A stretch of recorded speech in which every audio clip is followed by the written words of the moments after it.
Hi, welcome back to our novel study, The Downriver by Will Hobbs.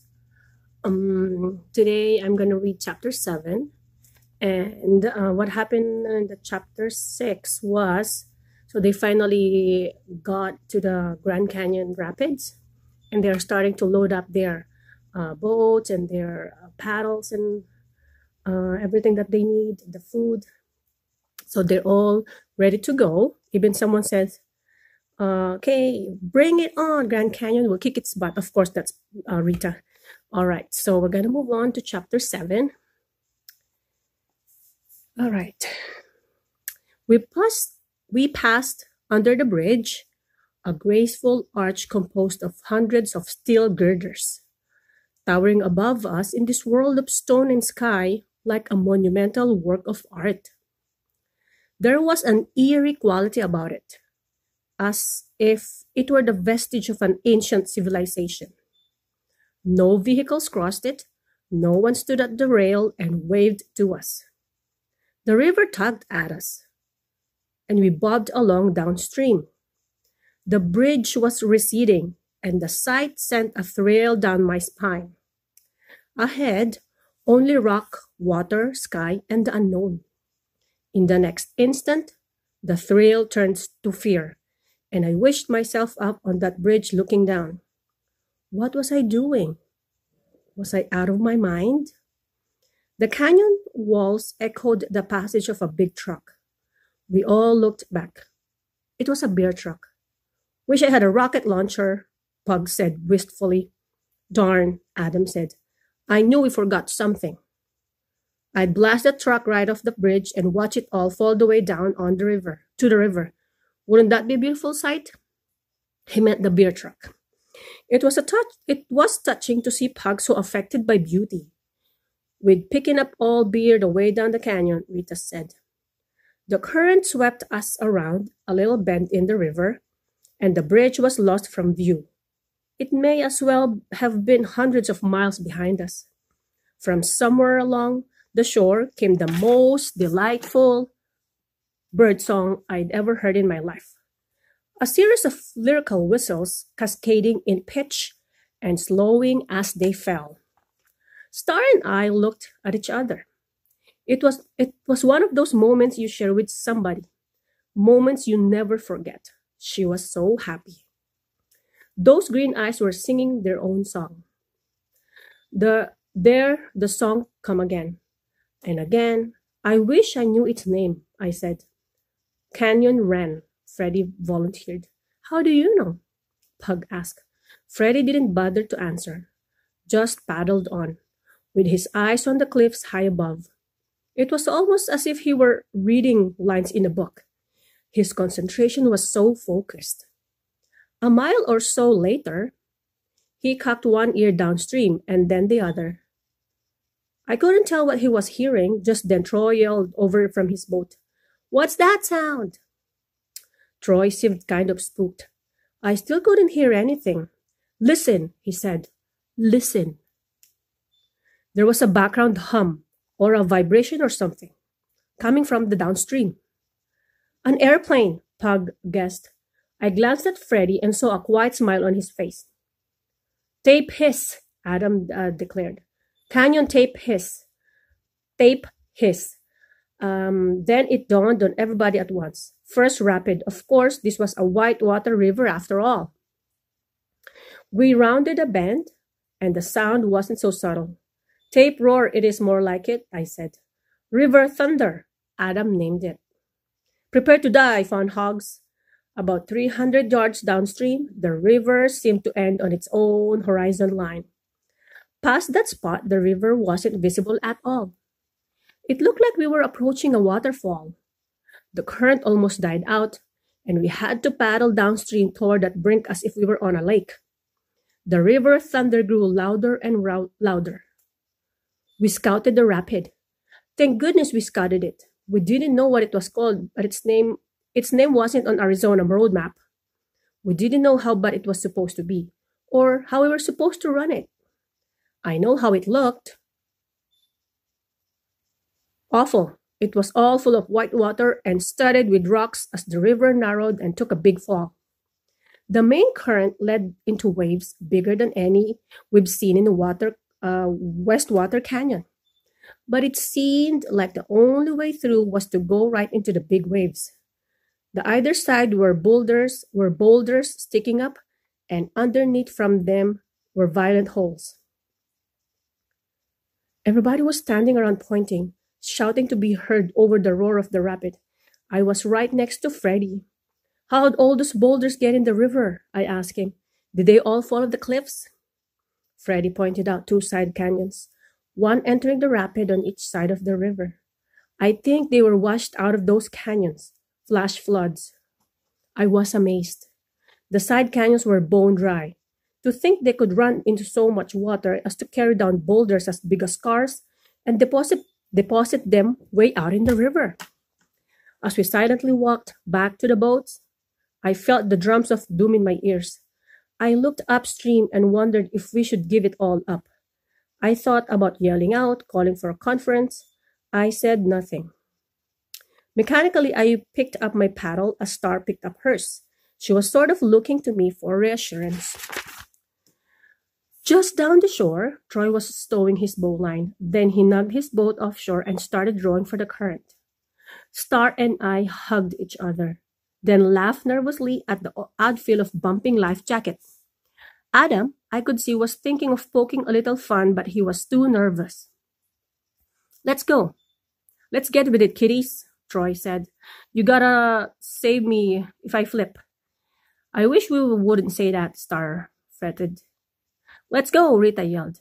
Quit making such a big deal of this. With our hearts jumping, we paddled out into the current, then slowly drifted toward the spot along the brink we'd picked. Ahead of us, Troy went over the edge and quickly disappeared. It was a heart-stopping sight. Then it was our turn. We picked up our speed on the current, flowed down the tongue. Into the valley of death, I thought. Rode the 600, and then we were into a churning fury of the white water. Suddenly, sideways in the big waves, and both felt so unstable, I thought we might tip over. I glanced to the very back of the boat to see if Pug was ruddering with his paddle. He didn't seem to know what he was doing. In fact, he was doing the opposite of what he should have been and was causing us to get sideways. Full luck, the rapid spit us out. We rode through the tail waves, and then we were looking back up the rapid, which looked like a staircase of white water. We were all cheering as we paddled our boat toward Troy's, and the canyon walls echoed Pug's war whoops. Troy was doing a victory dance atop the cooler toward the front of his boat. We can do this, Troy yelled. Perfect run. I hardly have any water to bail. For the laid-back guy that he was, it was a major demonstration and psyched us up still higher than we were already there. Pug followed his captain's lead and started dancing on the gear in the middle of our boat until Rita yelled, Hey, that's our dry bags, you rhino. You're going to crush all of your stuff. Pug looked bewildered, like a little boy chastised when he thought he was doing good. Crush what? Like what? Cookies. Cookies? Adam suggested hopefully. Rita was standing up and had her hands on her hips. What do you want? A list of what everybody's dry bag? For Pete's sake. Pug slowly got off the gear, confused. He didn't know whether to attack or apologize. Hey guys, Troy said. Remember, we're all in this together. And we're awesome. Right on, Pug agreed. The day was warming up. At last we were in the direct sunshine. Even though it was October, it was plenty warm, at least on those bends of the river that took direct sun. Troy took off his shirt and started working on his stand. The rest of the guys followed suit. We landed for a pit stop. I found Troy and whispered to him about Pug, how he almost flipped us. Maybe you should teach him, I suggested, or else somebody else can be the rudder. Troy called Adam and Freddie over to talk.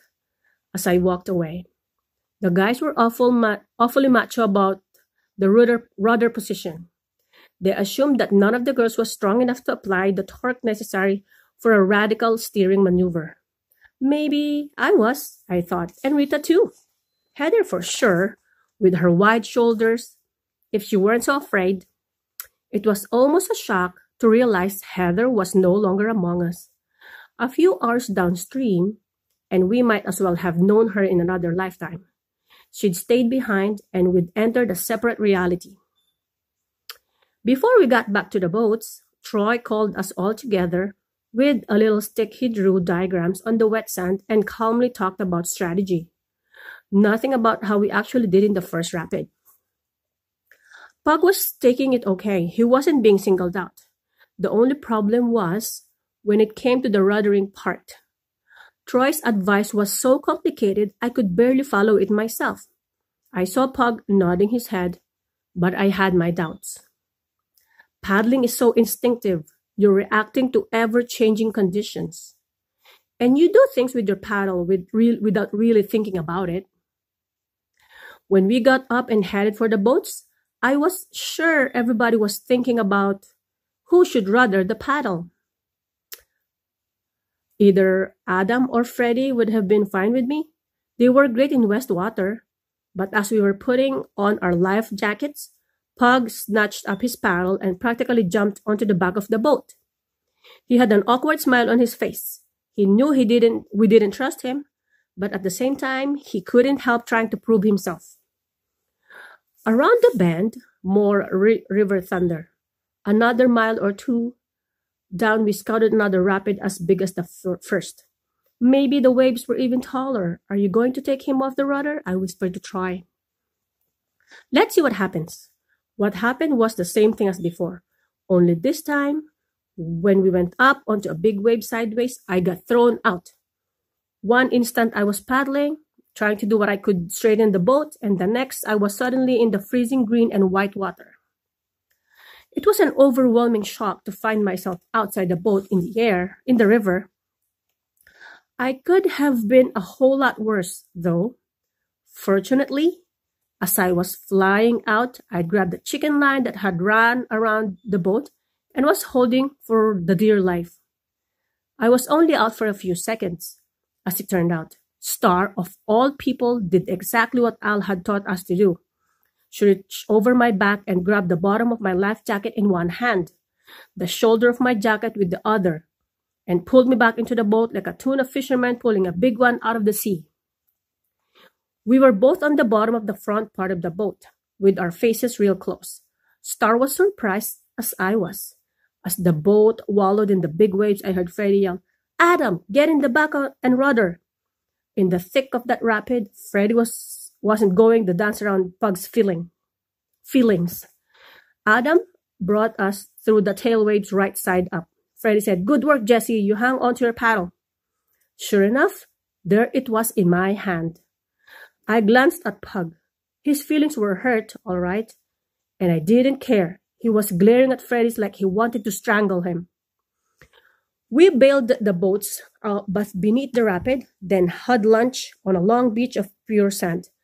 I was sitting off by myself on a big rock, trying to settle down. I was pretty shaken after being in the river.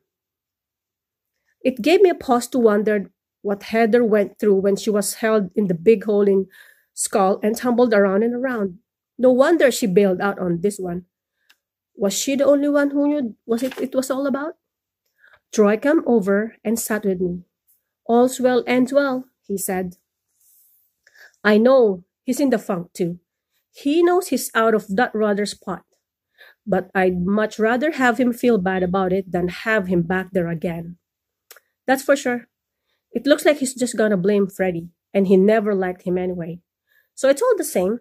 Now, are you okay, Jesse? Me? Sure. I just don't want to get back in the freezing water again, if I can help it. How come it's so cold? It was almost warm at Westwater. I've been wondering about that too. I think it's because of the dam. We started off not far below the Glen Canyon Dam. According to the map, in the ocean, the deeper you dive, the colder the water is. I bet they let the water out of the bottom of the lake. We rejoined the group. Rita and Pug really wanted to camp there on that beach. It was a tempting idea, and we started talking about collapsing right then and there. We were all exhausted, hadn't really slept since we left Colorado about 30 hours before. Can we, Rita, please? Rita pleaded with Troy. Can we? Rita was sure Troy was going to say yes, but he didn't. Judging from the road map, it looks like there's at least 200 miles of river between Lee Ferris and Lake Mead. 10 days of food, we'll have to cover other 20 miles a day. How do we estimate distance? I asked. String, Adam volunteered. We can live off the land, Pug said gravely, as his hand went to his giant knife. Adam looked around. I don't know. The land don't look too edible in these parts. Everybody agreed we'd better try to put on some miles. Down the river we came to the biggest rapid yet. I thought if they keep getting worse like this. I don't even want to think about how bad they could get. This one was on a turn, and the current was piling up against the cliff on the left in monstrous waves toward the bottom of the rapid. Some of those waves poured ledges into holes that looked as bad as that hole in Skull and Heather had come to know so intimately. We scouted and talked strategy. The idea was to paddle out of a main current, to try to stay to the inside of the turn where there was a narrow strip of relatively calm water. The only problem was all the current in the fast water would be pushing us toward the cliff and the big white water. The longer you look at the rapid like that, the sicker you feel. Your insides churns and your stomach does flip. The only relief is to get in the boats and just do it. When you secure the bowline and push up the bank, and you start drifting toward the lip of the rapid, it feels like you're about to jump off of an airplane or rob a bank or something. There's so much adrenaline in your system. You're giddy, you're sick, high, panicky, and courageous all at the same time. But most of all, you're tuned in. You're right here. I heard Adam chant from behind me. Well, chapter 7 is a really long chapter. Let's head together downriver, mates. I could see every little thing. I saw what the water was doing. I saw the buns of color on the cliff down on the left side where we didn't want to go. I saw a swallow skim the flat water on the top of the rapid. I saw Troy disappear over the edge. I noticed the woven friendship bracelet on Star's wrist.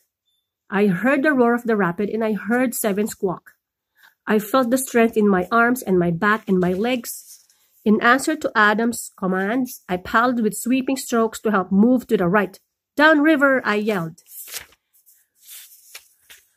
As we approached the brink and could see the course of the rapid below us, I saw Troy's boat down toward the bottom.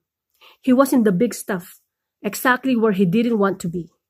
Up against the cliffs, his boat slid over a ledge and dropped into a hole that stood his 16-foot boat straight up in the air.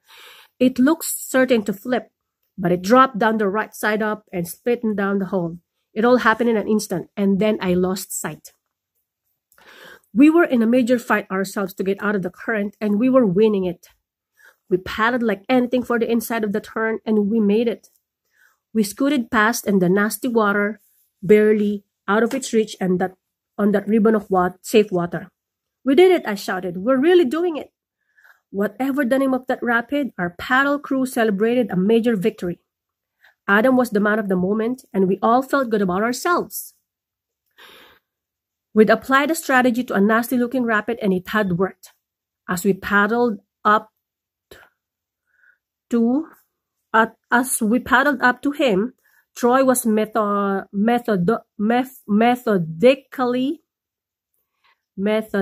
bailing out his boat. Somebody asked him how his run was, and he said, fine, but with little enthusiasm. But I had seen him do that dramatic stand-up. Actually, this boat is pretty unstable with no weight up front. It wants to lift up on me. Jesse, would you come over and keep the front end down? There was a little snickering over that, but I suppose that it was inevitable for Troy and me being friendly. Under the circumstances, I wasn't sure I wanted to go over to the other boat, and I wasn't sure I wanted to give up paddling when I'd been enjoying it too much. There'd be nothing to do in the front of the road raft. Paddling up there wouldn't be pointless. Adam could see my hesitation. Go ahead, Jesse. You'd look great up there. Kind of those like carved ladies they had on those old sailing ship. More like a hood ornament, Rita said. Okay, guys, stuff it. I stowed my paddle under the net, holding the gear in the middle of the paddle raft, and I stepped over to Troy's boat to the applause of my former shipmates. I wasn't going to let them sway me one way or the other. The bottom line was I knew Troy needed me. As we drifted downstream, I did feel a little like Troy's hood ornament, but I got over it. We liked each other, and I liked being with him on his boat. As the afternoon wore on, we had a sense that we were having our own separate experience. We talked a lot, mostly about the trip and, very softly, about the other people. Voices carry so easily on the river. We could hear everything they were saying on the other boat, even when they were way behind us.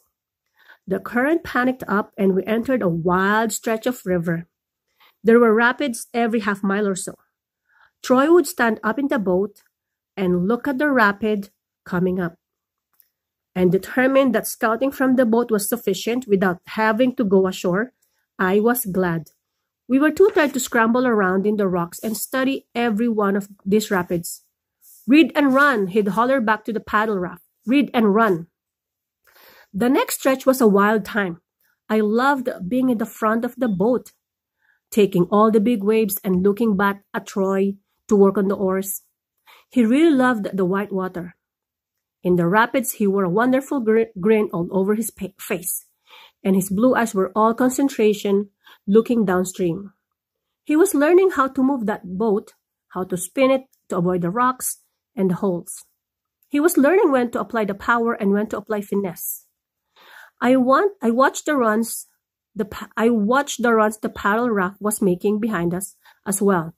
I heard Adam saying that as long as he kept the boat straight, they could blow through the holes.